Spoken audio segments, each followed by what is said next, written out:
నమస్తే, నేను మీ Gopi. Welcome back to our channel. ఈరోజు మనతో వచ్చేసరికి మొన్నటి వరకు జబర్దస్త్ టీమ్ లీడర్, ఈరోజు పొలిటికల్ లీడర్. దీని మీద నీ స్పందన ఏంటన్నా? మొన్న జబర్దస్త్ టీమ్ లీడర్, ఇప్పుడు పొలిటికల్ లీడర్. స్పందన ఉండదు, అనుకుని చేసుకుంటూ పోవడమే, అదే స్పందన.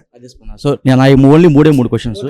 ఫస్ట్ వచ్చేసరికి ఆంధ్రప్రదేశ్లో ముఖ్యంగా స్టీల్ ప్లాంట్ వ్యవహారం అనేది పెద్ద ఎత్తున ఒక అంశం నడుస్తుంది. దాన్ని మరొక ముందే ఈ లడ్డు నడుస్తుంది. అంటే స్టీల్ ప్లాంట్ ఏదైతే ఇది ఈ మీడియాలో హల్చల్ కాకుండా ఆపేసి లడ్డు వ్యవహారాన్ని బాగా హల్చల్ చేస్తుంది. దీని మీద ఎలా ఫీల్? స్టీల్ ప్లాంట్ అనేది ఒక విశాఖపట్నం నగరానికి ఉక్కు సంబంధించింది. విశాఖ ఉక్కు, ఆంధ్రుల హక్కు అంటారు.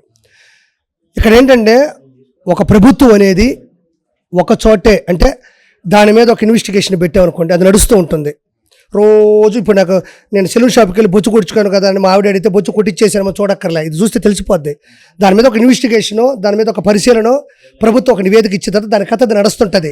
మనం ఆలోచించాల్సింది ఏంటంటే 5 సంవత్సరాలు ప్రభుత్వం నడవలేదు. ఇక్కడ 3 నెలలు ప్రభుత్వం నడిచింది. అంటే 100 రోజులు, ఆల్మోస్ట్ 100 రోజులు నడిచింది. మొన్నటితో లక్షల కోట్ల రూపాయల లూటీ జరిగి ఖజానా మొత్తం ఖాళీ అయిపోయి, ఒక్కసారిగా మనం గమనించాల్సింది ఇక్కడ మనకి రాజధాని లేదు. రాజధాని అంటే మొత్తం నిర్మాణం జరిగిపోయి ఎక్కడెక్కడ ఏర్పాట్లు ఉంటే దానిపైన చేసుకొని పోతూ ఉంటుంది. దానికి అది ఉంటుంది, ప్రొఫైల్ ఉంటుంది, దాని సాఫ్ట్వేర్ చేసుకొని పోతూ ఉంటారు. ఇక్కడ మనకు రాజధాని లేదు. 5 సంవత్సరాలు చేసిన అవినీతి, అన్యాయం ఎక్కువైపోయింది. దానికి ముందు చేసిన పనులన్నీ టెండర్లు వేసేసి వాటికి బిల్లుల మీద సంతకాలు పెట్టి డబ్బులు తీసుకున్నారు, కానీ ఏ పని చేయలే. ఇప్పుడు ఒక్కసారిగా వచ్చి అన్ని పనులు చేసేయాలంటే అవ్వదు. నువ్వు చెప్పిన స్టీల్ ప్లాంట్ ఒకటే కాదు, 250 ఉన్నాయి. ఇలాంటివి అన్నీ జరగాలంటే 5 సంవత్సరాల సమయాన్ని పూర్తిగా మనం వెచ్చించి చూడాలి. ఎలక్షన్స్ ఎప్పుడు వస్తాయి? 5 సంవత్సరాలకు ఒకసారి వస్తాయి. నువ్వు అప్పుడు ఓటేసేటప్పుడు నువ్వు టీడీపీకి ఓటేసేలా చేసే బాధ్యత మాది. ఒక్కసారి ఏది జరగదు. విశాఖ ఉక్కు, ఆంధ్రుల హక్కు అన్నారంటే అది వేల ఎకరాలకు సంబంధించింది. ఒకవేళ స్టీల్ ప్లాంట్ ప్రైవేటీకరణ అయితే దాని తర్వాత మీ స్పందన ఎలా ఉంటుంది? ఏది స్టీల్ ప్లాంట్ ప్రైవేటీకరణ అయితే కాదు అని ప్రభుత్వం చెప్పింది. ఆ రోజు నువ్వు నాతో మాట్లాడు. ఆ రోజు ప్రెస్ మీట్ పెడతానుగా. ఈ రోజు వైజాగ్లో బ్యానర్లు కట్టారు. పవన్ కళ్యాణ్, పురంధేశ్వరి, చంద్రబాబు ముగ్గురు బ్యానర్లు వేసి వీళ్ళ ముగ్గురు దొంగలు, వీళ్ళకి ఈసారి ఓటేయమాకండి, స్టీల్ ప్లాంట్ ప్రైవేటీకరణ వీళ్ళే చేయబోతున్నారని పెద్ద ఎత్తున బ్యానర్లు వెలిసాయి. దాని మీద ఏం చెప్తాం? ఎవరు ప్రైవేటీకరణ అని చెప్పారు? అసలు ప్రైవేటీకరణ రూపొందించింది ఎవరు? ప్రైవేటీకరణ ఎవరు దాన్ని అమల్లోకి తీసుకొచ్చింది ఎవరు? ఇలా చేస్తే బాగుంటుంది తీసుకొచ్చింది ఎవరు? ఎవరు తీసుకురాలేదన్న. అప్పుడు ఎప్పుడైతే 2014లో టీడీపీ ప్రభుత్వం హయాలో ఉందో అప్పుడు కూడా ఇదే అంశం నడిచింది. బట్ ఇప్పుడు ఇంకా ఎక్స్ట్రీమ్కి వెళ్ళింది. నేను మొన్న 100 పాయింట్లు చదివా. 100 పాయింట్లో చంద్రబాబు గారి చరిత్ర 100 పాయింట్లు అనేది. సెంట్రల్ మినిస్టర్ కూడా అక్కడ కుమారస్వామి గారు రావడం జరిగింది. కుమారస్వామి గారు కుమారస్వామి గారు వచ్చి దాన్ని పరీక్షించడం జరిగింది. పరీక్షించిన తర్వాత అందులో ఇచ్చిన ఒక పాయింట్ నువ్వు చూస్తే ఖచ్చితంగా ప్రైవేటీకరణని మేము ఆపబోతున్నాం అని ఉంది. మనం ఎదురు చూడాలి. ఇప్పుడు గాజు కాదు కదా పగిలిపోయింది అని చెప్పడానికి, అది స్టీల్ ప్లాంట్, అది పగిలిందా లేదో కొంచెం వేచి చూడాలి. ఇంకోటన్నా రోజా గారి విషయంలో మీరు పద్దాకలు ఆమె ర్యాగింగ్ చేస్తున్నట్టు మాట్లాడుతున్నారు. సో అప్పుడు మీకు ఎలా అనిపిస్తుంది? పాపం ఆడవాళ్ళని అట్లా చేయొచ్చు, అట్లా మాట్లాడకూడదు ఫస్ట్ ఆఫ్ ఆల్. ఇప్పుడు పవన్ కళ్యాణ్ గారు గాడిదని ఎందుకంటావు? ర్యాగింగ్ మగాడికి ఉండదా? అంటే ఆడమనిషిని చేస్తేనే ర్యాగింగ్. నువ్వు ఎక్స్ట్రీమ్కి వెళ్ళిపోతున్నావు పాపం. వెళ్తాను, అది నా ఇష్టం ఉంటే నా దగ్గర ఇంటర్వ్యూ తీసుకో, లేకపోతే వదిలే. నా ఇష్టం వచ్చి అంటే ఇప్పుడు 3 పిల్లులు ఆయన అధికారికంగా చేసుకున్నాడు. వాళ్ళ కుటుంబానికి సమస్య. నీ కుటుంబంలో ఎక్కడి నుంచి వచ్చింది? చిరంజీవి గారు తీసుకొచ్చి ఇంట్లో చీర పెట్టి అన్నం పెట్టి ఆశీర్వదించి పంపించినప్పుడు వాళ్ళ కుటుంబం గురించి అంత నీచంగా మాట్లాడిన వ్యక్తిని నేను మాట్లాడింది చాలా తక్కువ. అదే రోజు ఎన్ని మాట్లాడలేదు. పవన్ కళ్యాణ్ గారి గురించి ఎన్ని ఒకసారి వెనక్కి వెళ్ళి చూసావా లేదా? నువ్వు వెనక్కి వెళ్ళి చూసినప్పుడు చేపల పులుసు కూడా దగ్గరుండి ఓపెన్ చేసింది కదా. చేపల పులుసు దగ్గరుండి వ్యాఖ్యలు చేసింది. Okay, done. నాగబాబు గారు పక్కనే కదా జబర్దస్త్లో కూర్చుంది. మరి ఏం పోయే కాలం? చిరంజీవి గారితో చాలా సినిమాలు చేసింది కదా హీరోయిన్గా. ఏం పోయే కాలం? ఆవిడ ఉండొచ్చు కదా మంచిగా. రాజకీయంలోకి వచ్చి నీ ఇంటికి భోజనానికి, నువ్వు నా ఇంటికి భోజనానికి వస్తే నువ్వు మంచి చెడు నాకు అవసరంలే. పిలిచావు, వచ్చావు, బాగుంటుంది. అందులో నీ బ్యాక్గ్రౌండ్ ఏంటి, నీ కుటుంబం ఏంటి, నీ అవినీతి నాకు అవసరంలే. పొలిటికల్ కెరీర్కి వచ్చే టైంకి ఎవరు ఏ అవినీతి చేశారు ప్రశ్నించడమే. అసెంబ్లీ ఎందుకు పెట్టారు? అందరినీ కూర్చోబెట్టి అసెంబ్లీలో ప్రతిపక్ష హోదా లేదా ప్రతిపక్ష నాయకుడిని ఎందుకు పెట్టారు? అక్కడ ఏ తప్పు జరిగినా ప్రజల సమక్షంలో జరగాలనే కదా. నేను కూడా చెప్పేది మీడియాకి. ఆవిడ చేసి నీ తప్పు అంటున్నాను. నేనేమి ఆవిడ కుటుంబాన్ని ఒక బూతు మాట మాట్లాడాలా, ఒక తప్పు మాట మాట్లాడాలా? నేనేమన్నాను? నువ్వు చేసిన తప్పు అన్న పరుష వాక్యాలు మాట్లాడానంటే అందులో ఏం బూతుందో చెప్పు అంటున్నాను. నేను తాగి వచ్చింది అన్న, తాగలేదని వచ్చి ఆవిడ మాట్లాడమని చెప్పి చూద్దాం. తాగిందని చెప్తున్నాను నేను.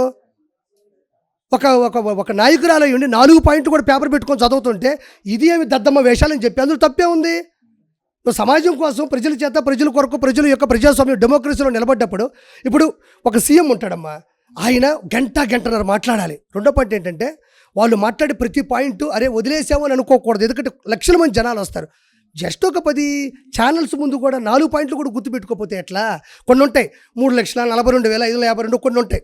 ఒక నివేదిక అవి చదవండి. ఎందుకంటే అది పేపర్ కూడా ఒక స్టేట్మెంట్ కాబట్టి చూపించాలో తప్పు లేదు. ఇంకోటి ఇంకొక కాదనట్లేదు. ఇంకోటి పవన్ కళ్యాణ్ గారు నిన్న దీక్ష చేపట్టారు. ఈ దీక్షలో భాగంగా ఈ రోజు ఏమో విజయవాడలో మొత్తం క్లీన్ చేస్తున్నారు, నిన్నేమో తిరుపతి వెళ్ళి మొత్తం శుద్ధి చేసి వస్తున్నారు. దానికి ఏం చెప్తాం? మరి అంటే చాలామంది నెగిటివ్ ట్రోల్స్ చేస్తున్నారు ఆయన మీద. ఆయన పనివాడా లేకపోతే డిప్యూటీ సీఎం అంటున్నారు. ఇప్పుడు ఫర్ ఎగ్జాంపుల్ ఇప్పుడు నువ్వు ఇది మైక్ పట్టుకున్నావు, నువ్వు పనోడివే యాంకర్వే? పనోడు ఎట్టవుతావు? ఆయన కూడా అంతే. దేవుని సేవ చేస్తున్నాడు కాబట్టి సేవకుడు, పనోడే.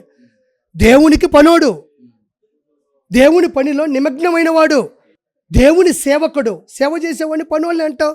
దేవుడి కోసం చేసిన పనోడు, ఆంధ్ర రాష్ట్రానికి మనోడు, మనకు కావలసిన వాడు, వైఎస్ఆర్సీపీని ఉచ్చబోయించిన వాడు, బకెట్లు వైఎస్ఆర్సీపీ వాళ్ళని ఉచ్చబోయించిన వాడు, వెంకటేశ్వర స్వామి ప్రియభక్తుడు. తప్పు చేసిన వాళ్ళ ఏదో పనుల్ని తూచా తప్పకుండా మార్పు చేయడానికి వెళ్ళి చేసినటువంటి ఒక శిలా శాసనం, అది ఒక పద్ధతి. ఇప్పుడు వెంకటేశ్వర స్వామి గుళ్ళోకి వెళ్ళి విగ్రహం తీసుకెళ్ళి నీళ్ళలో పడేయగలమా? వినాయక స్వామి మాత్రం పడేయగలం. అంటే ప్రతి గుడికి, ప్రతి టెంపుల్కి, ప్రతి విగ్రహకి, దాని అర్చకులకి, దాని పాటలకి, దాని పదాలకి, దాని పద్యాలకి చాలా వ్యత్యాసం ఉంటుంది. ప్రతి దానికి చేసే అవలంబన అంటే ప్రతి పని వ్యత్యాసంగా ఉంటుంది. వెంకటేశ్వర స్వామికి సంబంధించినటువంటి ఆ పూజ అలాంటిది. ఆయనే కడిగాడు అంటే మన ఇంట్లో మీ అమ్మ మీ ఇల్లు కడగతుంది, పోయి ఒక 1000 రూపాయలు శాలరీ. పనోడు అంటావా? పనోడు కాదు, మన అమ్మ పని చేస్తుంది అక్కడ. మన అమ్మ పని చేయదా? మన కడిగింది ఎవరా?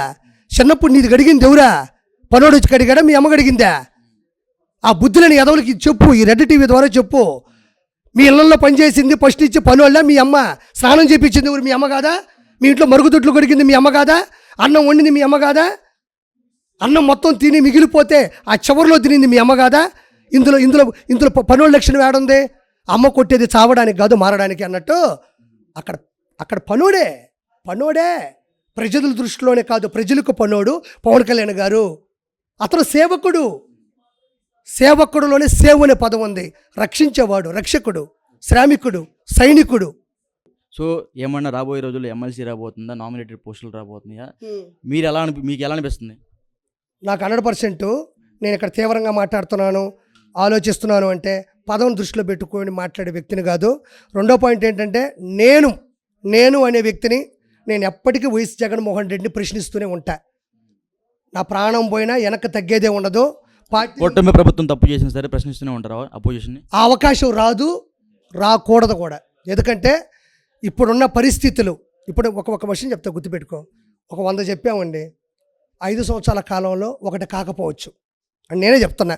ఆ ఒకటి ఏదో ఇప్పుడు వరదలు వచ్చాయి, వరదల్లోనే 10-15 రోజులు 74 సంవత్సరాల వయసులో నిత్య శ్రామికులుగా కాపాడే వ్యక్తి అతను. ఓకే, ఇప్పుడు మనం 100 అనుకుంటాం, ఒకటి కాకపోవచ్చు. అది జనాల యొక్క ప్రగతి పూర్తిగా నాశనమైనంత స్థాయికి అయితే దిగజారి పనులు ఉండదు కదా. 1 అరో అనేది ఖచ్చితంగా జరుగుతాయి. నేను చెప్తున్నా, ప్రపంచంలో ఏ పథకం కూడా 100% అమలు అవ్వలేదు. ఏదైనా రేపు ఇంకోటి ఏదన్నా జరిగింది, ఆ సమయం సందర్భం మొత్తం దానికి హెచ్చించాల్సి వస్తుంది, దానికి మనం ఖర్చు పెట్టాల్సి వస్తుంది. కాబట్టి 100% అనేది నేను చెప్పలేను. అంటే 100% అవుతుందని నాకు నమ్మకం ఉంది. కానీ నువ్వు అడిగిన ప్రశ్న చెప్తున్నా, 99.99%. అదే 0.0.001 అనేది ఏంది అనేది చూద్దాం ఇంకంతే. అది చేయడమే గొప్ప ఈ ప్రపంచానికి.